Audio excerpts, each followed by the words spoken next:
አማራ ይበልጣል ሬት ቢላችሁም እውነት ነው ዋጡት። የገዳ ስርዓት የመግደል ስርዓት።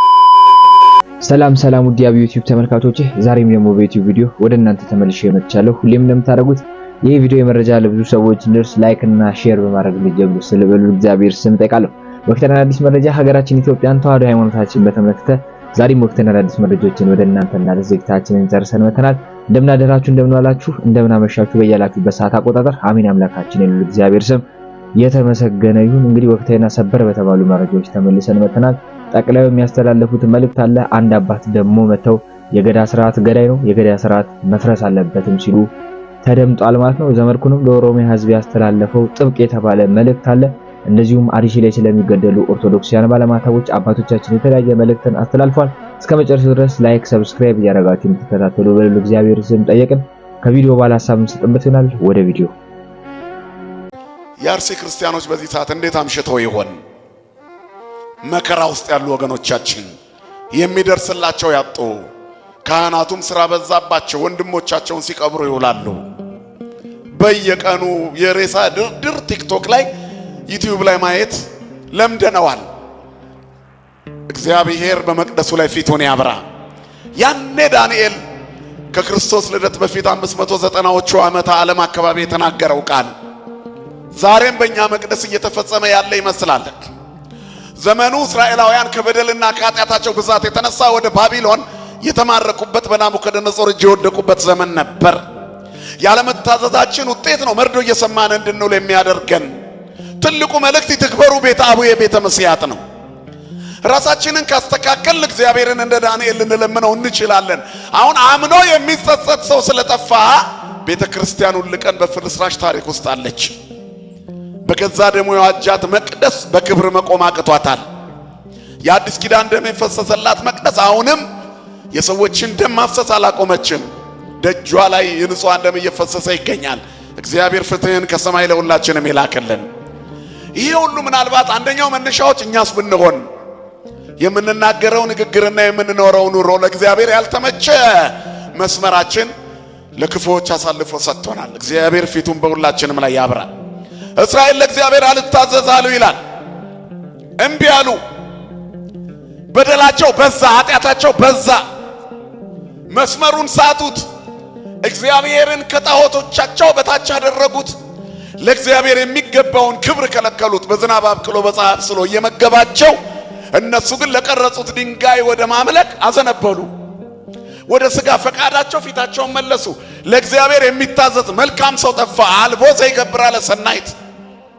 እግዚአብሔር ከሰማይ የሰው ልጆችን ተመለከተ ይላል ዳዊት። ከመይር አይን መቦ ጠቢብ ዘይሐስሰው ለእግዚአብሔር። አምላኩን የሚፈልግ በጎ ሰው መልካም ሰው አጣ። ይፈልግ ዘንድ ፈለገ፣ ግን ኩሉ አረየው ህቡር አለ።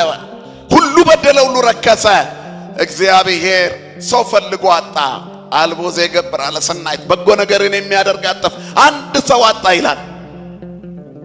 ምድር በዚያ ዘመን ተበላሸች። ስለዚህ ምርኮ ደረሰባቸው። እስራኤል አትፈርስም ብለው ከነ ኃጢአታቸው ይኖሩ ነበር። የቃል ኪዳን ሀገር ናት ብለው በደላቸው ግን የቃል ኪዳኗን ሀገር የደም ሀገር አደረጋት፣ የዝሙት ሀገር አደረጋት፣ የዘረኞች ሀገር አደረጋት፣ የተንኮልና የክፋት የጎጥ ሀገር አደረጋት። በዚህ ምክንያት እግዚአብሔር አዘነ በሀገሪቱ። የሰላሟ ከተማ የረብሻ ከተማ ሆነች። የእግዚአብሔር በኩሬ ብሎ የሚጠራው ህዝቡ ተሸንፎ የሚማረክ ሆነ። አለፈ ሲባል የሚያስፈራው ህዝብ ሰይፍ ይዞ እንኳን ማሸነፍ አቃተው። የገዳ ስርዓት የመግደል ስርዓት ነው። ወይ መግደል ወይ የኦሮሞን ባህል እንዲቀበል ማድረግ ነው። የሴራነት ባህሪ አልነበረው፣ በደመ ነፍስ ነው። ምንም ሌላ እኮ የሚያውቁት ነገር አልነበረ። የሚለብሱት ቆዳ፣ የሚበሉት ስጋ፣ በሬውን ማረድ አያውቁም። መባረክ በጦር ወቅተው ነው የሚገሉት በሬውን ያሳደጉትን። ከዚያ በኋላ ቆራርጠው ደሙ መሬት ላይ ሲንጀቀጀቅ በእጃቸው ያፈሱ ይጠጣሉ። ፈርስ ይቀባሉ። ይሄ ሁሉ ታሪክ ላይ ያለ ነው፣ ባህላቸው ነው። ዛሬ ዶክተርና ፕሮፌሰር ስለሆኑ እሱ አይቀርም። መነሳቱ። እውነትን ደብቀን ኢትዮጵያን ማዳን ህወሓት ማለት ህዝባዊ ወያኔ ሓርነት ትግራይ ማለት ነው። ትግራይን ከማን ነፃ ያወጣል? ስለዚህ ይሄን ቃል አንቀበለውም። ትግራይ የኛ መሬት ነው። መሬቱ የኛ ነው። ምድር ኦሮሞ አንዲት ጋት መሬት የለው። ኦሮሞ መጤ ነው። ኦሮሞ ወራሪ ነው። አዲስ አበባ የኛ መሬት ነው ካሉ እንደውም አሁን ኦሮሞ የያዙት መሬት ሁሉ የኦሮሞ መሬት አይደለም።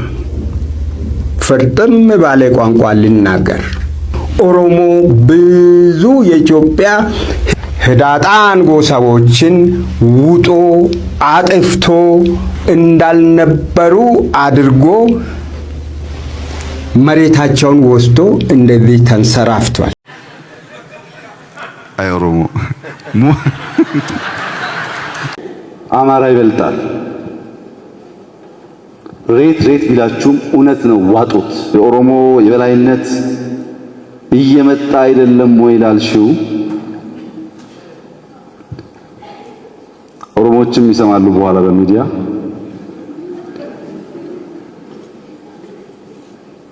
መቼም ልቤን ስለምትገነዘቡ ታምናላችሁ።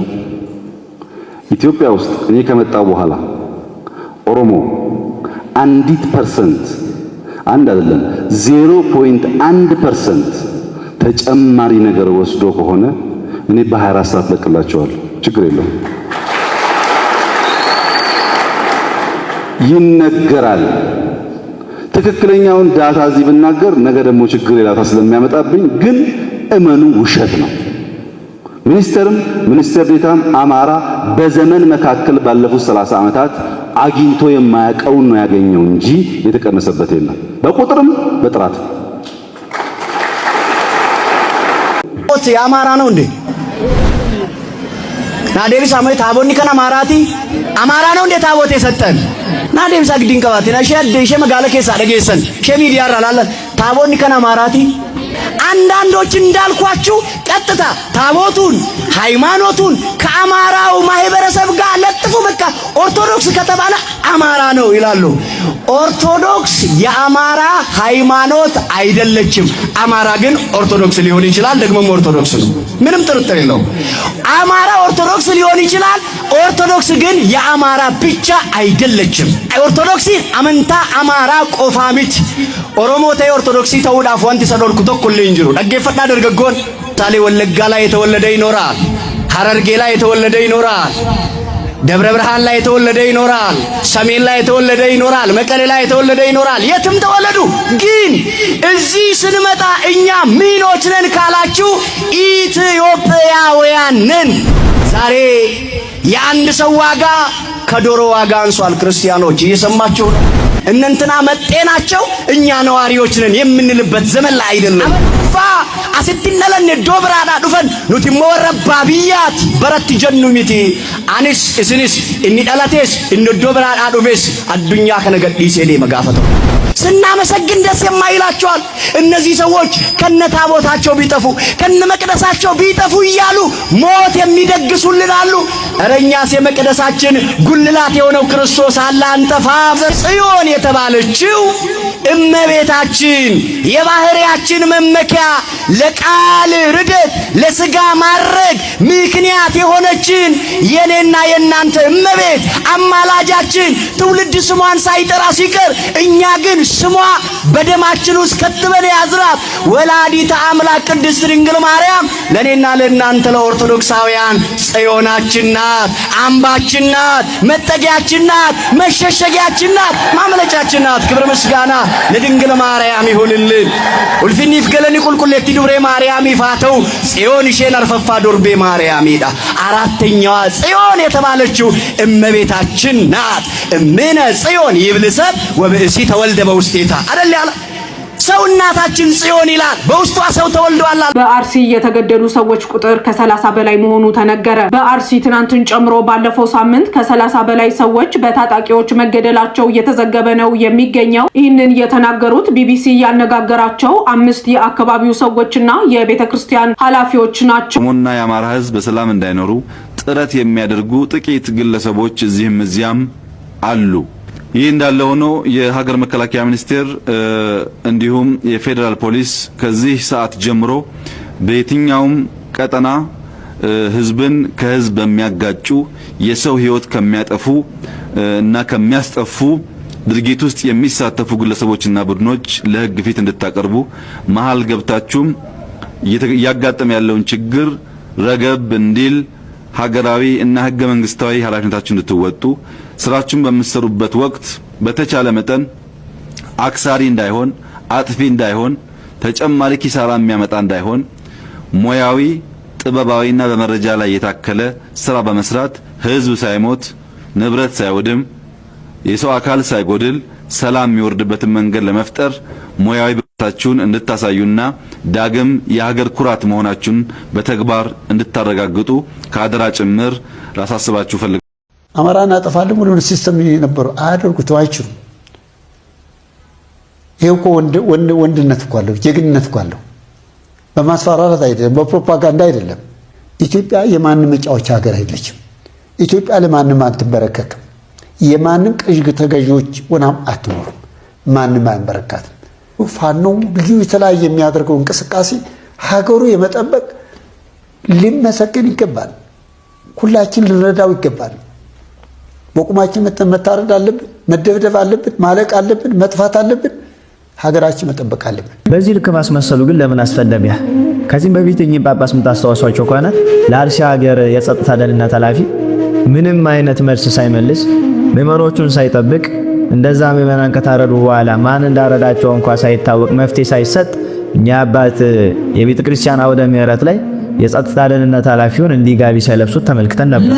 አርሲ ዞን የጸጥታ ኃላፊ ኮማንደር ስንታየው ጥላው ይኸው ጋቢ ያለበሱ አባታችን እግዚአብሔር ይስጥልን፣ እናመሰግናለን። እንዲህ ጥሩ ነው የሰራችሁት ብለው ከሸለሟቸው በኋላ ደግሞ ዛሬ ምዕመናን ደግሞ ሲጨፈጨፉ ለምን መንግስት አልጠበቀንም? ለምንድን ነው ማንጠበቀው? ብለው ደግሞ በዚህ ልክ እያስመሰሉ ሲያለቅሱ እንመለከታለን። መንግስት ይስማ፣ የኦሮሚያ ህዝብ ይስማ፣ የዓለም ሁሉ ህዝብ ይስማ፣ የፌደራል መንግስት ይስማ።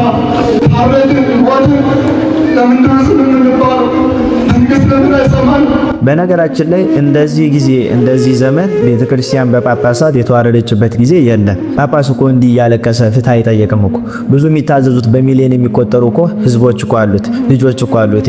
እነዚህ ልጆቹን ራሳችሁን ጠብቁ፣ አደራጅታችሁ እንዲህ ሊያደርጋችሁ የሚመጣውን በመጣበት መንገድ መልሱት ብሎ ቢያውጅ እኮ አንድ ቀን አይደለም አንድ ደቂቃ አይቆይም የጽንፈኛ ኃይል ማለት ነው። ስለዚህ ከሚያርዱን ጋራ እኩል እያሳረዳችሁን ያላችሁት ጳጳሳት መሆናችሁን መረዳት አለባችሁ። ጳጳስ ምን እንደሆነ እኮ እናውቃለን። በእነ ቅዱስ ዮሐንስ አፈወርቅ እኮ ጵጵስና በደንብ እኮ ተተርኮልናል።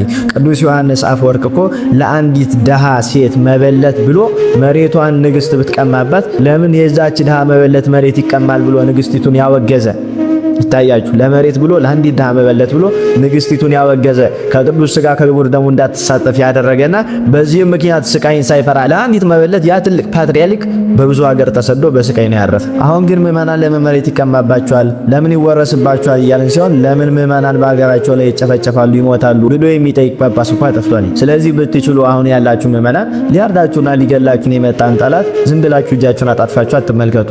በሃይማኖት በሀገር ምክንያት ሊገል ሊያጠፋን የመጣን ጠላት መግደልና ማጥፋት በምንም አይነት መመዘኛ በህግም ቢሆን በሃይማኖትም ጽድቅ እንጂ ኩነኔ ሆኖ አያውቅም።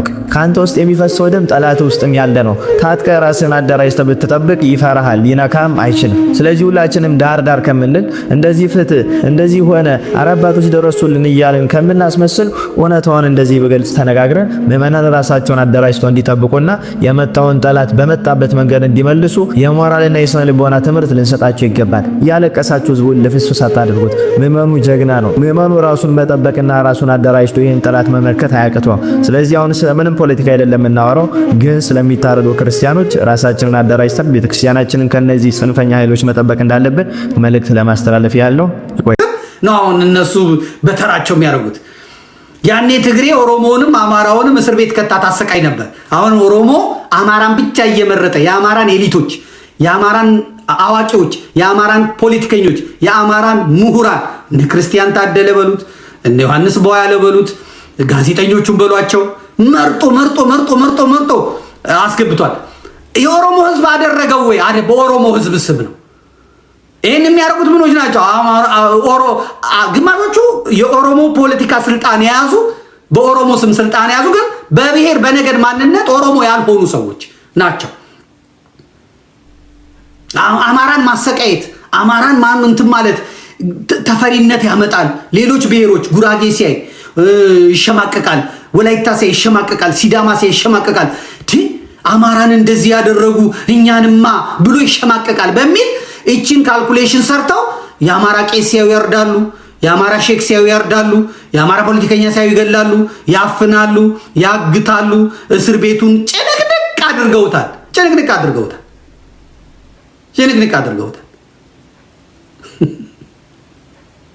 ጭንቅንቅ። ቀን ግን ይገለበጣል። ማን ነው ሂሳቡን የሚከፍለው? ማን ነው ይህንን ሂሳብ የሚያወራርደው ነው? አሁንማ የኦሮምኛ ዘፈኖችን ብትመለከቱ ሰማይ የኖህ ጊዜ ዘመን ነው ይመስለው። ለእንጨኮ አቺስቂ ሄደ ጠፋ ወጣ ታናስ ገባ ኦሮሞ ለእንጫ እኛም ይችላል የለም አባገዳ ልጆች ምናምን ነው፣ ፉከራ ነው። ይሄንን ትግሬዎቹ ብለውታል። አንበሳ ነኝ አንበሳ፣ ጎፈሬ ነን ጎፈሬ፣ ጀግና ነኝ ጅግራ ብለዋል። የለም አሁን እናቴ ጥፍር ውስጥ ነው የምትደበቀው። ጊዜ ቂጣ ነው፣ ይገላበጣል። አሁን ኦሮሞን ብትመክረው አይሰማም። ጠግቧል፣ እናቴ ጠግቧል። በቃ ደፍኖታል። አይቶ የማያውቀውን ነገር አግኝቷል። ታክስ የለበት፣ ቀረጥ የለበት። እንደ አትሌት ፈይሳ ሌሊሳን አታዩትም እንዴ? ገሎም ተኩሶም አይያዝም። ባለ ጊዜ ነዋ፣ ይገለበጣል። እነ ዳንኤል ብርሃኔ እንዲህ ነበር ያደረጋቸው በዘመነ ትግሬ። እነ ዳንኤል ብርሃኔ ልክ እንደዚሁ ነበር ያደረጋቸው። ዛሬ አንድ በኦሮሞ ስም የሚነግድ ጋለሞታ ለአንድ ሴት አዳር 2 ሚሊዮን ብር ይከፍላል። 2 ሚሊዮን ብር ይከፍላል። ይሄን 2 ሚሊዮን ብር ዘሩ በጭንቅላቱ ቆሞ ሰርቶ አያገኘው። ጅማ እኮ ቡና አለን እኛ ምን ትስያለን ይላል። እና ያለውን ቡና ለቅመ መሸጥ ካልቻልክ፣ ያለውን ወርቅ አውጥተ መሸጥ ካልቻልክ፣ ሌሎች መጥተው ለፍተው ሰርተው ከአፈር ተደባልቀው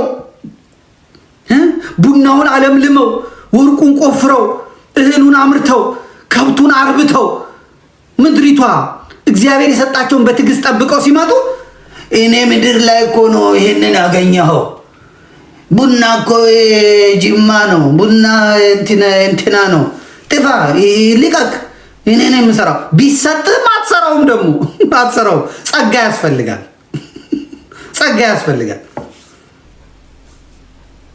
ይባል የለ እንዴ? ትግሬ ግንበኝነት በጣም አሪፍ ናቸው። ምክንያቱም ድንጋይ ያለበት አካባቢ ስላሉ ቤቶቻቸው በድንጋይ ነው የሚሰሩት። ሁሉ ከድንጋይ ጋር የተያያዘ ነው። ምክንያቱም የአካባቢውን ነው የሚመስለው። የድንጋይ ቤቶች ትግራይ ብትሄዱ ጣሪያው ድንጋይ ነው፣ ሲያምር። እላዩ ላይ እህል ያሰጣሉ። ውስጥ ስትገቡ በጠራራ ፀሐይ ፍሪጅ ነው የሚመስለው። ምክንያቱም እንጨት ምናምን በሌለበት አካባቢ በድንጋይ ነው የሚሰሩት። አሁን እዚህ ታች እንትን ናዝሬት አካባቢ ወይም እዛ ምዕራብ ሸዋ ምናምን ያለ ሰውዬ ድንጋይ የሌለበት እንደ ትግሬ አድርጌ ልስራ ቢል እንዴት ያመጣዋል? እዛ ደግሞ ምስራቅ ሸዋ ደግሞ ራሱን የቻለ ምናምን የሚሰራበት የራሱ ጥበብ አለው ማለት ነው። ላስታ ላሊበላ አካባቢ ብትሄዱ ቤቶቹ በድንጋይ በጭቃ ተያይዘው ነው የሚሰሩት። በዛ የተጠበቡ ናቸው። ኮንሶ ብትሄዱ አሁን ኮንሶ ዩኔስኮ እኮ መዘገባቸው። ዛሬ እንኳን አዲስ አበባ ላይ የዚህ የወንዝ ዳር ልማትን እናዳነች እንሰራለን ብለው ሲሉ ለዚህ እርከን ማንን እናምጣ ብለው ሙያ በቃ ጸጋው የሆነውን ኮንሶ ሄደው ኮንሶዎችን አምጥተው ጥቂት ፍርፋሪ ሰጧቸው፣ የባህል ልብስ አለበሷቸው፣ ከዛ ጠላና ምግብ ሰጧቸው። እናቴ እንኳን መንግስት እንደዚህ አድርጎት ያንን አሳምሮ አገር ሰርቶ ከተማዋን እንደምታዩት እያደረገ ነው። ጸጋ ላይ እያንዳንዱ ነገር ጸጋ ይፈልጋል።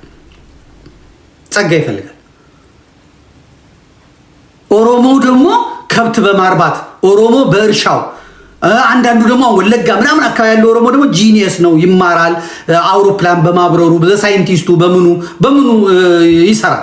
አብዛኛው ግን ድግስ ነው፣ በቃ አለቀ። ኦሮሞ ድግስ በጣም ምክንያቱም ከብት አለ፣ ምን አለ፣ ወተት አለ፣ ቅቤ አለ።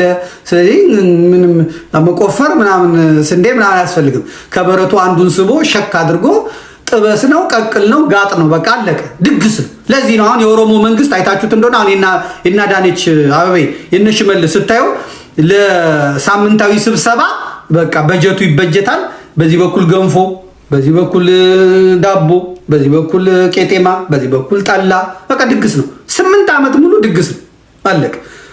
ስፖንሰር የሚጠየቀው አሁን በዘመን ኦሮሞ ስፖንሰር የሚጠየቀው ስፖንሰር ሰዎች የሚጠየቁት ድግስ እንደዚህ ድግስ ልናረግ ነው፣ እንደዚህ ልናረግ ነው፣ ስንት በሬ ትችለናለህ፣ ስንት እንትን ኩንታል፣ ስንት እንትን ይሄ ካሳ ቢራ ትችለናለህ። የቢራ ፋብሪካዎች፣ የለስላሳ ፋብሪካዎች ስልችት ያላቸው ነገር በዚህ 8 ዓመት በቃ ግብዣ አለብን፣ ድግስ አለብን፣ ድግስ በቃ የለም። ይሄው ከዛ የተነሳ አብይ አህመድ ራሱ አንድ ሳህን ምግብ 5 ሚሊዮን ብር ግዙኝ አለ። በቃ የአማራን ባለሀብቶች የትግሬ ባለሀብቶችን ሰበሰበና አንድ ራት ትበላላችሁ፣ ራቱ ላይ አንድ ሳህን 5 ሚሊዮን 10 ብር ተከፍላላችሁ አለ። ድግስ ጸጋ ነው የሚደረግ እንግዲህ እና ጥጋብ በልክ ቢሆን ጥሩ ነው። እና የአማራ ትግሉ የተነሳበት መንገዱ አማራ የተነሳበት መንገድ እንዲሁ ለአንዳንዶቹ ሊመስል ይችላል፣ ግን አይደለም። አማራ አሁን የምታዩትን እነ አስረስን እነ ቅብጥሮ ምናምን እያያችሁ እንደዚህ አይደለም። ሌላ ኃይል አለ፣ ሰዓት የለበሰ ሰዓት ያደረገ አለ፣ ወጥሮ ያዘ ንቅ አላደርግ ያለ ኃይል አለ። ያ ኃይል ደግሞ ያሸንፋል። እቺ እንትኗ ግን ትገለበጣለች። ለዚህ ነው አሁን አብይ አህመድ ወደ ወለጋ የሄደው። ለዚህ ነው አይታችሁታል። ወለጋ ሄዶ እየመጡባችሁ ነው፣ ይህን ሰላማችሁን ይህንን እንትናችሁን ሊነጥቁባችሁ። ወለጋን አስሮ የገረፈው አብይ አህመድ፣ ወለጋን መብራት ከልክሎ ኔትወርክ ከልክሎ አፈር ከደች ያበላ አብይ አህመድ፣ የወለጋ ሰዎችን ቡራዩ ላይ ሰብስቦ የቀጠቀጠ ያሰረ የገደለ አብይ አህመድ ኦህዴድ። አማራ ምን አገባው? ትግሬ ምን አገባው? በር ዘግቶ የገረፈ በር ዘግቶ ያስለቀሰ አብይ አህመድ አሁን ዛሬ ሲጨንቀው እዛ ወለጋ ሄዶ የሰላማችንን ሊነጥቁብን ነው፣ ኃይሌ ፊዳን እንደዚህ ሐውልት ሰርተናል፣ በዚህ በኩል እዚህ ጋር መዝናኛ አለ፣ በዚህ በኩል የሙዝ እርሻ አለ፣ ሙዝ ተክለንላቸዋል። ነገር ግን ይህንን ሙዝ የሚጨፈጭፉ ኃይሎች በሰሜን እየመጡ ነው፣ እነፋኖ ምናምን ይላል። ኦሮሞ ውስጥ አትችልም፣ ተደብቃ አታመልጥም። ቪዲዮቹን እንደተመለከታችሁ ነው። አንድ ነገር አርሲ ላይ የሚገደሉ ኦርቶዶክሲያን ባለማተቦች ኦሮሞ ናችሁ፣ አማራ ናችሁ፣ ትግሬ ናችሁ፣ ደቡብ ናችሁ፣ ሀዲያ ናችሁ ተብሎ አይደለም እየተገደሉ ያሉት። አንገታቸው ላይ ማህተብ በማሰራቸው ብቻ ነው እየሞቱ እየተገደሉ ያሉት። ያለውን ነገር ሁላችሁ የምታውቁት ነው። ትናንትም እንግዲህ በስልክ ደውለን ለማግኘት ሞክረን ነበር። ኦርቶዶክሲያን ባለማተቦች አሁንም በጫካ ውስጥ እንደሚገኙ አሁንም ታቦታታቸውን ይዘው እየተሰደዱ እንደሆነ ያለው መረጃ ያመለክታል ማለት ነው። እግዚአብሔር አምላክ ለሀገራችን ለኢትዮጵያም ለተዋሕዶ ሃይማኖታችንም ደጉን ጊዜ ያምጣልን ነው ማለት የምንችለው። በዚህም አማኔት የሆነችውን ቅድስት ቤተክርስቲያንም በውጪም በውስጥም እያስጨነቃችኋት እንደሆነ እየተመለከትን እንገኛለን። ቅድስት ቤተክርስቲያናችን ሁሌም እንደምንናገረው ዛሬም ዓርብ ላይ ነች፣ ነገር ግን እሑድ መምጣቱ አይቀርም። ኦርቶዶክሲያን ባለማተቦች አባቶቻችንን በግፍ ሲገደሉ ዝም፣ ኦርቶዶክሲያን ባለማተቦች ገዳም ብለው በሰላም ወጥተው በሰላም ሳይመለሱ ሲቀዱ ዝም፣ ቤተክርስቲያን በሰሜን በደቡብ በምስራቅ በምዕራብ ላይ እንደ ችቦ ስነድ ዝም፣ ኦርቶዶክሲያን ባለማተቦች ባርሲ ዶዶላ በሻሸመኔ በወለጋ በተለያዩ አካባቢዎች ሲገደሉ ዝም። ሁሌ ዝምታችን ዋጋ እያስከፈለ ነው። አባቶቻችንም ከትናንት ወዲያ እንግዲህ መግለጫ እንደሰጡ እየተመለከተን እንገኛለን። ሆኖም ግን አርሲ ላይ የሚገኙ ኦርቶዶክሲያን ባለማተቦች እስካሁን ጭፍጨፋው እንዳልቆመ ያለውን መረጃ እያስተላለፉልን ይገኛሉ። እግዚአብሔር አምላክ ደጉን ጊዜ ለሀገራችን ለኢትዮጵያም ለተዋሕዶ ሃይማኖታችን ያምጣልን ነው ማለት የምንችለው። በቀጣይ ወቅታዊ አዳዲስ መረጃዎች እስከነገርን ድረስ ሰላም ቆዩ። ሰብስክራይብ እያደረጋችሁ ግን ሄዶኑታን ጫናችሁ ማበረታታችሁን አትርሱ። እወዳችኋለሁ።